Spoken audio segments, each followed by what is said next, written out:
এই সূরা কাহফের কথা বললাম না, সূরা কাহফের পিছনের দিকে আছে ইন্না ইয়াজুজ ওয়া মাজুজ মুফসিদুনা ফিল আরদ। যুলকারনাইন বাদশার কথা পড়বেন, তিনি এই যে দেয়াল নির্মাণ করে দিয়েছিলেন লোহা এবং তামা দিয়ে, মনে আছে পড়েছেন?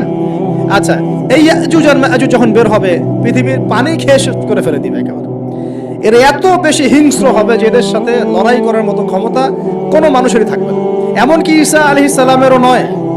ঈসা আলাইহিস সালাম তুর পাহাড়ে চলে যাবেন মুসলিমদেরকে নিয়ে, তুর পাহাড়ের ভিতরে মুসলিমরা সেখানে লুকিয়ে থাকবে, পৃথিবীর মেসাকার অবস্থা হয়ে যাবে, পৃথিবীর পানি খেয়ে শেষ করে ফেলে দিবে হিংস্র প্রজাতি।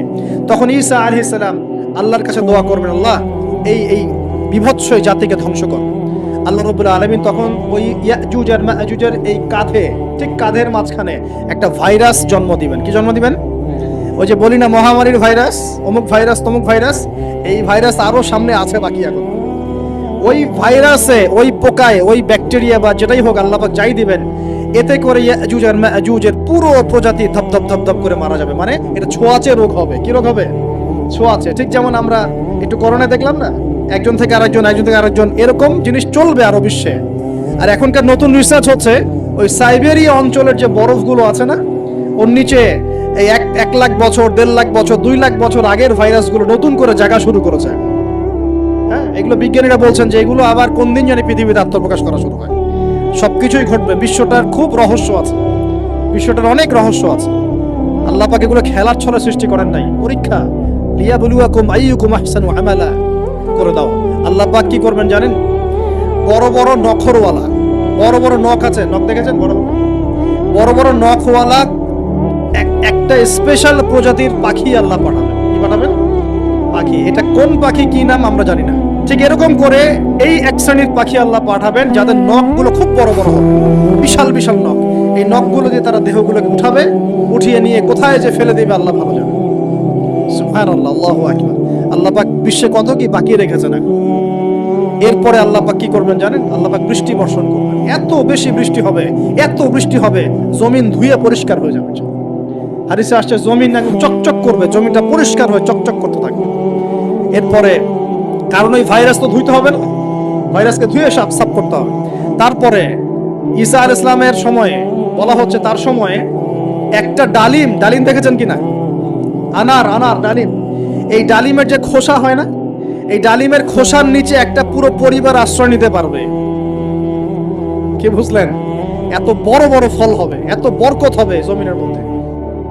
কখন বরকত হয়? যখন একটা জনপদের অধিবাসীরা আল্লাহর সামনে আত্মসমর্পণ করে, তখন আল্লাহ বরকত দেয়। আমরা কি আত্মসমর্পণ করছি? এই জন্যই তো অর্থনৈতিক মন্দা চলছে। এমনি নাকি? সুদ খাচ্ছেন, দিব্যি ঘুষ খাচ্ছেন, দুর্নীতি করছেন, জেনা করছেন, মানুষের সম্পদ আত্মসাৎ করছেন, মাপে কম দিচ্ছেন, আবার নামাজও পড়ছেন। মাশাআল্লাহ। তো বরকত কোত্থেকে আসবে? তো বরকত কখন আসে? যখন একটা কওম আল্লাহর সামনে সম্পূর্ণ আত্মসমর্পণ করে। তো নবী সাল্লাল্লাহু আলাইহি ওয়াসাল্লাম অনেক দিন আগেই বলেছেন, 1400 বছর আগেই, যখন মসজিদগুলোর মধ্যে হট্টগোল বেড়ে যাবে তখন ধরে নিবে যে কিয়ামত কাছাকাছি চলে এসেছে। আর মসজিদগুলো হবে চাকচিক্যময়, চকচকা, দেখে মনে হচ্ছে তাজমহল। মসজিদগুলো হবে চাকচিক্যময়, কিন্তু মসজিদ থেকে হেদায়েত উঠে যাবে। এমনও হাদিস এসেছে, মুসল্লিরা মসজিদে নামাজ পড়বে, জামাতে নামাজ পড়বে, কিন্তু ওই মুসল্লিদের মধ্যে একজন প্রকৃত ইমানদার মানুষ খুঁজে পাওয়া যাবে না। এমনও হাদিস এসেছে, যদিও হাদিসগুলো সব জায়গায় বলতে পারি না। এমনও হাদিস এসেছে যে মসজিদে মুসল্লিরা নামাজ পড়বে, কিন্তু মুসল্লিদের মধ্যেও একজন প্রকৃত ইমানদার মানুষ খুঁজে পাওয়া যাবে না। আপনারা হয়তো মনে করছেন সেই যুগ অনেক দেরি আছে, আমরা দেখছি সেই যুগ চলে এসেছে। ইবাদত বন্দেগীর জীবনে এখন মানুষ নামাজি হয়েছে, আর অর্থনৈতিক জীবনে গিয়ে সুদখোর হয়েছে, হয় নাই? ইবাদত বন্দেগীর জীবনে মানুষ নামাজ পড়ছে, মাশাআল্লাহ, রোজা রাখছে, যাকাত দিচ্ছে না, অন্যের হক দিচ্ছে না, প্রতিবেশীর হক দিচ্ছে না, আত্মীয়র হক দিচ্ছে না, নিজের সম্পত্তির সুষ্ঠু বন্টন করছে না, ভাই বোনকে সম্পত্তি দিচ্ছে না। এমন হচ্ছে না? নামাজ কিন্তু ঠিকই আছে, নামাজ মানুষ পড়ছে, নামাজ পড়ার পরেও মানুষ কবিরা গুনাহ করছে কিনা, নামাজ পড়েও মানুষ মাপে কম দিচ্ছে কিনা। এই যে রমজান মাস সামনে আসবে, এই রমজান মাসেও রোজা রেখে মানুষ মাপে কম দিবে না, পণ্যের দাম বাড়িয়ে দিবে না, পণ্য মজুত করে বাজারে কৃত্রিম সংকট তৈরি করবে না? কিছু অসাধু ব্যবসায়ী তৈরি হবে রমজান মাসে, তারা অপেক্ষায় বসে আছে কখন রমজান আসবে দাম বাড়িয়ে দিব, অপেক্ষা করে বসে আছে। আর আমি বিগত 2টা লেকচারে বলেছি, কেউ কেউ বলতে পারে ভবিষ্যৎবাণী করছে, কিন্তু যারা বাস্তবতা বোঝে তারা বুঝবে এটা বাস্তব, ভবিষ্যৎ না, এটা বর্তমান। বর্তমানটা কি? আসন্ন রমজানে জিনিসপত্রের দাম দ্বিগুণ হয়ে যাবে। কি করবেন এখন? আপনি না হয় সামর্থ্যবান কিছু খেয়ে পরে বাঁচতে পারবেন, যার সামর্থ্য নাই সে কি করবে? কিভাবে আমরা চলবো তাহলে? সমাধান, আপনার যদি 5টা খেজুরে ইফতার করা হয়ে যায়, 10টা খেজুর খাওয়ার দরকার নাই, 5টা খেজুর দান করে দিবেন। পারা যাবে ইনশাল্লাহ? যদি আপনার একটা কাপড়, একটা ড্রেসে ঈদের পোশাক হয়ে যায়, আরেকটা কেনার দরকার নাই, ওইটা অন্য কাউকে দান করে দিবেন ইনশাল্লাহ। পারা যাবে?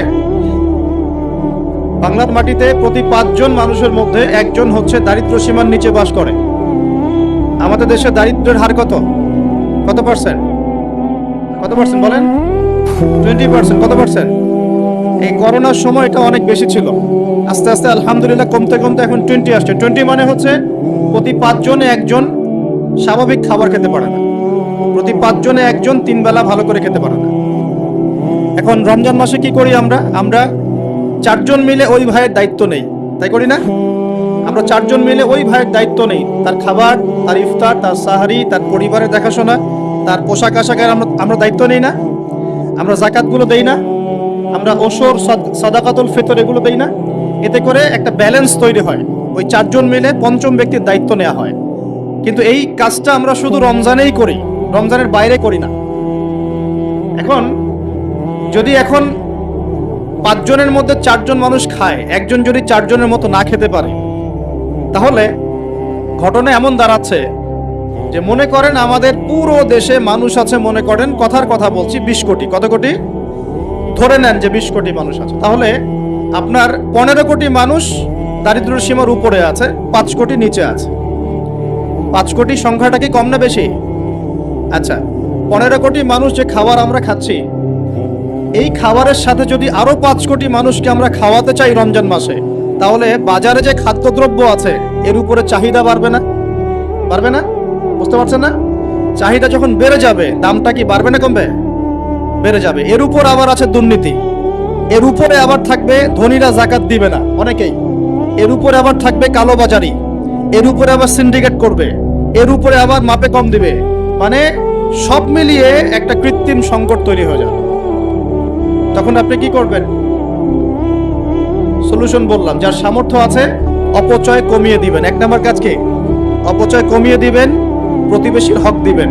নিজে খেলাম, আমার আত্মীয় স্বজন না খেয়ে আছে, আমার প্রতিবেশী না খেয়ে আছে, এমনটা করতে যাবে। এটি 5টা খেজুরে কাজ হয়ে যায়, 6 নম্বর খেজুরটা মানুষকে দান করে দিন।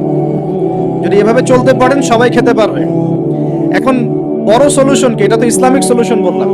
অপচয় কমিয়ে দেয়া, অপচয় কমিয়ে দেয়া, নিজে খাওয়া, অন্য ভাইকে খাইয়ে খাওয়া। যেমন একটা হাদিস এসেছে, সে ব্যক্তি মুমিন হতে পারবে না যে নিজে পেট ভরে খায়, প্রতিবেশী না খেয়ে থাকে। হাদিস আছে না? এই হাদিসগুলোর উপর আমল করলে সমাজে কোনো দারিদ্রতা থাকতো না।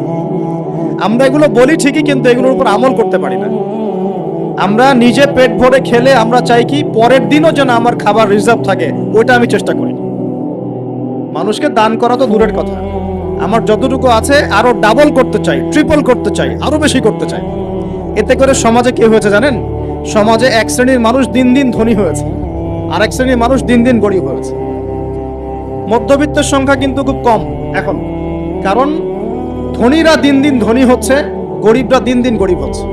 মাঝখানে আমরা কিছু মানুষ পড়ে আছি, না কারো কাছে হাত পাততে পারি, না কারো কাছে মনের কথা বলতে পারি। মধ্যবিত্তরা এমন না যে মান সম্মানের খাতিরে কাউকে কিছু বলতেও পারে না, কারো কাছে হাতও পাততে পারে না। আর দরিদ্র মানুষরা না হয় চেয়ে খেতে পারে, তাই না? তো একটু বোঝেন, আলোচনা অনেক গভীরে যাবে। প্রিয় ভাইয়েরা, আমরা যদি অন্যের দায়িত্ব নেওয়ার মনোভাব রাখি যে আমি নিজেও খাবো, আমার প্রতিবেশীকে খাওয়াবো, আমার আত্মীয়দেরকে খাওয়াবো, এবং আমি অপচয় করব না, আমার খাবার যতটুকু হয়ে যায় এতটুকুতে তুষ্ট থাকবো, বাকিটা আমি দান করবো, সদকা